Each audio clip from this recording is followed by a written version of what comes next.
e água pode significar vida. Bell faz uma análise mais detalhada de seus dados. Ela começou a procurar esses pulsos estranhos em outros pontos do espaço e, incrivelmente, encontrou mais um. É outro sinal pulsante. Desta vez, em uma frequência diferente, mas transmitindo exatamente da mesma forma. Então, ela encontra mais um, e mais um. Ela começou a achar estranho. Havia várias civilizações extraterrestres tentando se comunicar conosco ao mesmo tempo usando o mesmo método. Ela concluiu que deveria ser outra coisa.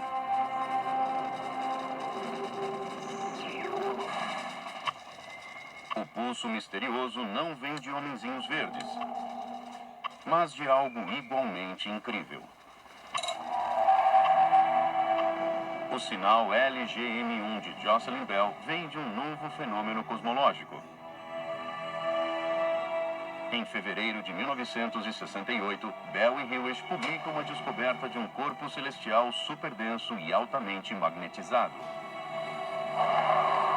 Uma estrela de nêutrons. Quando uma estrela gigante morre, ela se contrai.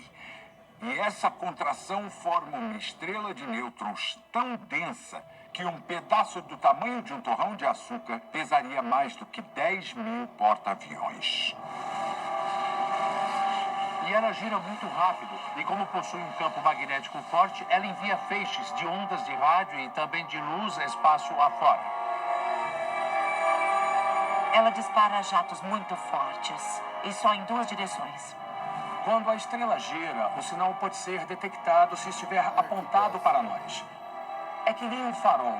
Quando a luz do farol gira, você enxerga. A estrela de nêutrons pulsante, responsável pelo sinal LGM1, recebe o apelido de pulsar. A teoria apresentada por Anthony Hewish virou o mundo astronômico de cabeça para baixo.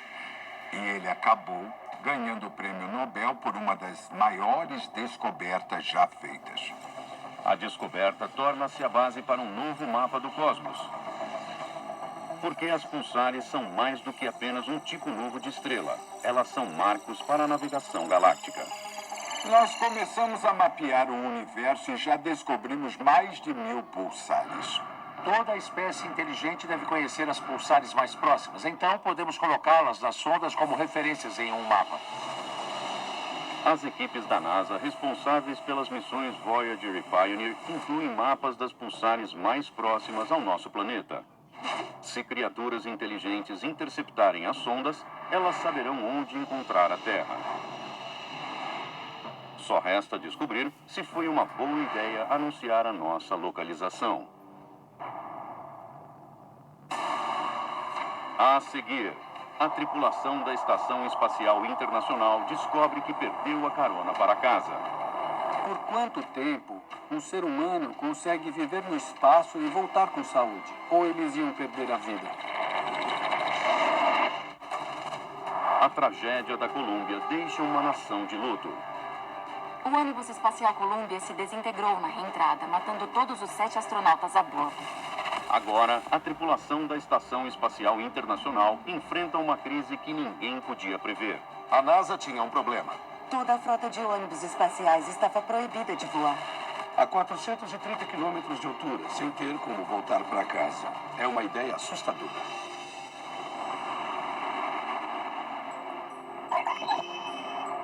Fevereiro de 2003. A Estação Espacial Internacional orbita a Terra a 400 quilômetros de altura. O comandante Kenneth Bowersox, o engenheiro de voo Donald Pettit e o engenheiro russo Nikolai Budarin formam a Expedição 6. Após 4 meses, eles preparam sua volta à Terra. Eles iam voltar quando o ônibus espacial Atlantis levasse a expedição seguinte a bordo. Eles iam trocar de lugar e voltar no ônibus espacial. O ônibus espacial Columbia foi perdido na reentrada e seus 7 tripulantes morreram. A notícia abala a tripulação da Estação Espacial Internacional. We've had time to grieve our friends, and that was very important. When you're up here this long, you can't just bottle up your emotions and focus all the time. eles ficam sabendo que o programa de ônibus espaciais foi suspenso por tempo indeterminado. Eles não têm como voltar para casa. A NASA tinha um problema. Os ônibus podiam levar 2 anos ou mais para voltar a decolar. Se voltassem. Nenhum ser humano passou tanto tempo no espaço. Ninguém conhece os efeitos de longo prazo da microgravidade sobre o corpo e a mente. Por quanto tempo um ser humano consegue viver no espaço e voltar com saúde? Ou eles iam perder a vida? Os astronautas enfrentam uma ameaça mais imediata às suas vidas: o fim da comida e do oxigênio. Eles não tinham como voltar para casa. Eles não tinham suprimentos o bastante. Era como um naufrágio. Você entra em modo de sobrevivência e tenta postergar a data crítica em que vai ficar sem oxigênio, comida ou água. A Rússia pode enviar sua nave de suprimentos, a Progress, para entregar os itens básicos, mas o número de viagens é limitado. A equipe da Expedição 6 tinha que voltar em algum momento. A questão era como. Os engenheiros da NASA avaliam se uma tripulação reduzida pode lançar uma missão de resgate a bordo da Atlantis. Mas com a causa do desastre da Columbia ainda desconhecida, a Atlantis permanece em solo. A NASA estava sob os holofotes não só do público, mas também do governo.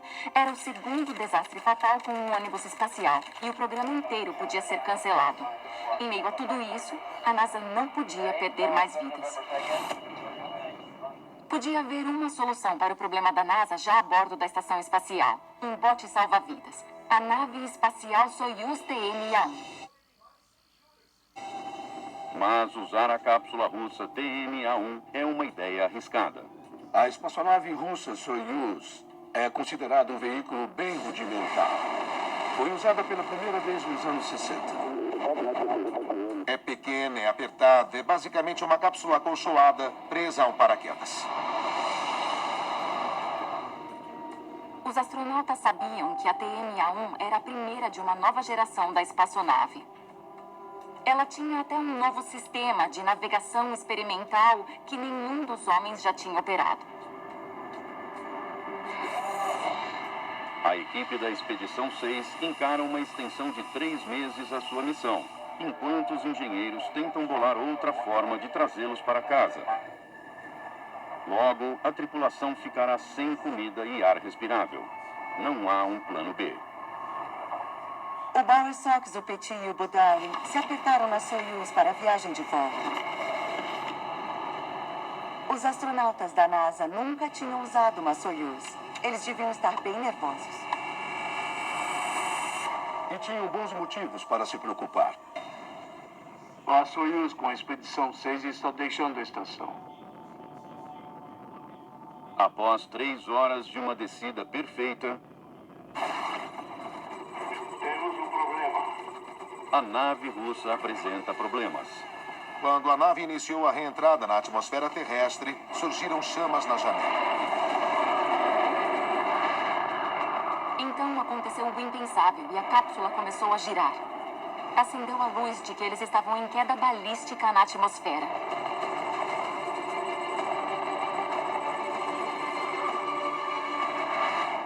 O computador de navegação tinha enlouquecido. O que ele fez foi trocar a trajetória da espaçonave da rotina normal para a queda balística, quando a gravidade é a única força atuando sobre ela. A cápsula segue descontrolada rumo ao solo, a 27.300 km por hora. Uma aceleração 10 vezes superior à gravidade terrestre esmaga os astronautas. O corpo deles não estava mais acostumado à força G. Estavam flutuando há 5, 6 meses. Agora, o coração tem que se lembrar de mandar sangue para o cérebro para evitar um desmaio. Mal dá para respirar. É horrível. Àquela altura, o cosmonauta russo começou a recitar a orientação que tinha recebido caso aquilo acontecesse. Ele dizia: você tem que tossir para conseguir respirar. Tem que tossir, tossir. Porque se você exalar, não vai conseguir inflar os pulmões novamente. Então você tosse para aumentar a capacidade de respirar. Os astronautas precisam falar com o controle da missão para avisar que a queda balística os tirou da trajetória. Mas não dava. A antena da espaçonave tinha sido arrancada pela força da reentrada. E isso gerou uma ansiedade considerável entre todos que estavam monitorando a missão.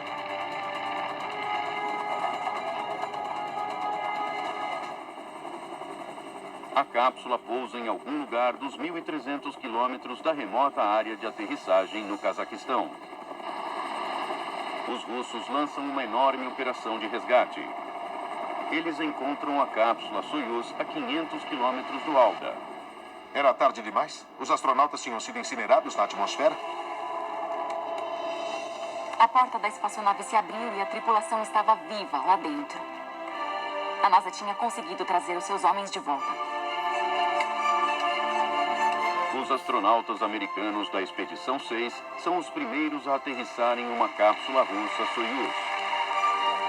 Hoje, todos os astronautas da Estação Espacial Internacional voltam para a Terra a bordo de uma Soyuz. A seguir, cientistas examinando o DNA de uma misteriosa criatura marinha descobrem genes que não conseguem explicar. Parece a história dos X-Men. A Terra é bombardeada com radiação e a vida toma formas diferentes, estranhas e mais poderosas. Cientistas descobrem DNA não identificado no polvo. É o primeiro genoma sequenciado de algo que parece extraterrestre. É o animal mais bizarro que eu já vi. A evidência levanta a possibilidade de uma vida na Terra ser moldada por misteriosas forças cósmicas. É possível que a vida tenha surgido no espaço?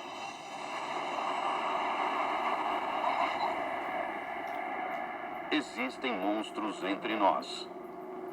Sangue azul, olhos grandes e complexos, pele capaz de mudar de cor e textura, braços repletos de ventosas.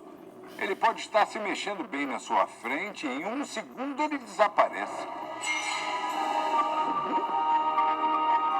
Acho que todo mundo concorda que os polvos são estranhos, são diferentes de todas as outras criaturas que encontramos num aquário. Eles são muito diferentes do que vemos em outros animais. E é por isso que eles parecem como alienígenas. Em dezembro de 2014, geneticistas da Universidade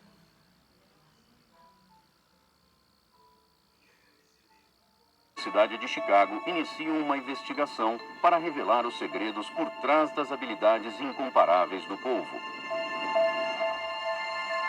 Eles descobrem que trechos importantes do seu genoma não se repetem em qualquer outra forma de vida. Os geneticistas descobriram recentemente que o genoma dos polvos é bem diferente do de outros moluscos. Descobrimos que 10% dos genes não batiam com os genes de outros animais. O polvo é diferente de tudo que nós já vimos. Geneticamente, ele parece extraterrestre. Os geneticistas chamam estes trechos críticos do... O estudo dos genes, de novo, é um campo recente da biologia evolutiva e da biologia funcional.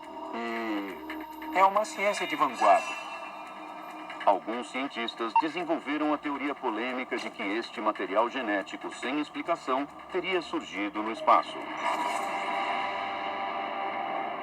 Eu acho que o surgimento repentino de genes de novo nos polvos significa que eles vieram de fora da Terra.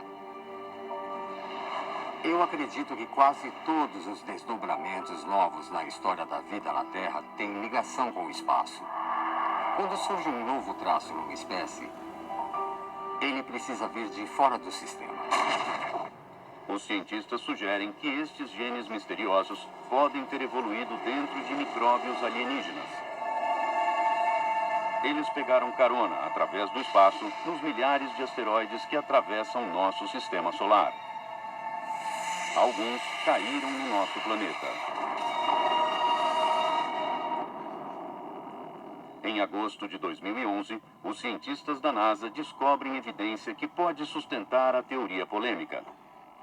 Eles encontram aminoácidos, os elementos básicos do DNA, em amostras de um asteroide antártico. É possível que um DNA surgido no espaço tenha se infiltrado na vida terrestre? Eu acho que precisamos levar essa ideia muito a sério no momento. Mas nem todos os cientistas acham a teoria convincente. É verdade. Meteoros e asteroides possuem elementos biológicos básicos como parte de seu conteúdo natural. Mas o que são esses elementos básicos? Não há DNA nos asteroides e meteoros. Não há proteínas. Apenas aminoácidos muito simples. Astrônomos criaram uma teoria de que outro tipo de evento cósmico pode ter sido responsável pelas mutações estranhas do polvo. Eles sugerem que os genes do animal podem ter sido afetados por um evento a milhões de anos-luz da Terra. Uma supernova. Uma supernova surge quando uma estrela morre. O combustível dela acaba e ela começa a se contrair. E de repente, bang! Ela emite uma onda de choque e muita radiação. E ao chegar à Terra, por exemplo, a radiação de uma supernova pode afetar a evolução biológica. Nós sabemos que a radiação gera mutações. Os cientistas acreditam ter encontrado um padrão. Períodos de evolução rápida na Terra coincidem com as datas de explosões de supernovas próximas. Parece a história dos X-Men. A Terra é bombardeada com radiação e a vida toma formas diferentes, estranhas e mais poderosas. Mas os céticos não acreditam que a explosão radioativa de uma supernova possa alterar formas de vida no oceano profundo. Sim, é claro. Uma supernova geraria muita radiação. Mas um polvo embaixo d'água não seria afetado pela radiação. A água é uma barreira eficiente contra a maioria das radiações de alta energia, pelo menos nos aspectos relevantes à biologia. A teoria de que uma supernova distante é responsável pelas mutações inexplicáveis no genoma do polvo continua cercada de polêmica. Os segredos que fazem com que um polvo seja um polvo estão em algum lugar do genoma dele. É difícil extrair a resposta, mas a informação e o princípio estão lá. A seguir, geólogos encontram pistas do que desencadeou a aniquilação de quase toda a vida na Terra. O que nós temos é quase uma tempestade perfeita para causar uma extinção em massa na Terra. Geólogos descobrem depósitos extraterrestres na superfície da Terra. Como aquilo foi para lá 250 milhões de anos atrás? A resposta pode iluminar a causa da maior extinção na história do nosso planeta. A grande morte não foi causada por um único evento. Alguma outra coisa deve ter acontecido aqui.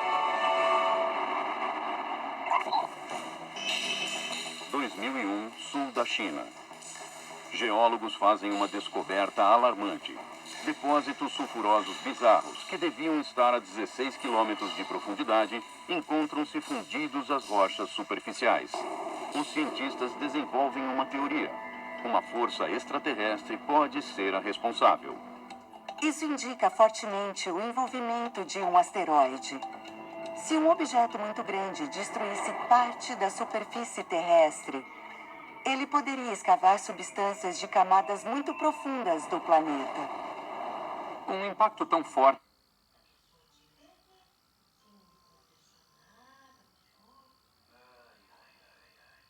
espalharia um material do manto terrestre por toda a superfície.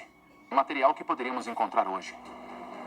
Os cientistas medem o decaimento dos elementos radiativos presentes nas amostras rochosas. Os resultados indicam que um asteroide gigante atingiu a Terra 250 milhões de anos atrás. Mesmo que você tivesse a sorte de sobreviver ao impacto original, os efeitos após a queda do asteroide seriam devastadores. Estamos falando de poeira se espalhando pela atmosfera. O Sol seria totalmente bloqueado. Aconteceriam mudanças gigantescas na superfície da Terra. Também haveria um aquecimento global catastrófico e chuva tóxica. Se os geólogos realmente encontraram evidências de um impacto de asteroide letal, podem ter resolvido um mistério que intriga os cientistas há décadas. o que causou a extinção global mais catastrófica do planeta. A Grande Morte, ou a extinção do fim do Permiano, é, até onde sabemos, a mais severa extinção na história da vida. 70% das espécies vertebradas terrestres foram extintas. 96% dos animais marinhos foram extintos. Foi a única vez na história da Terra em que até os insetos foram extintos em massa. Nenhuma forma de vida escapou ilesa.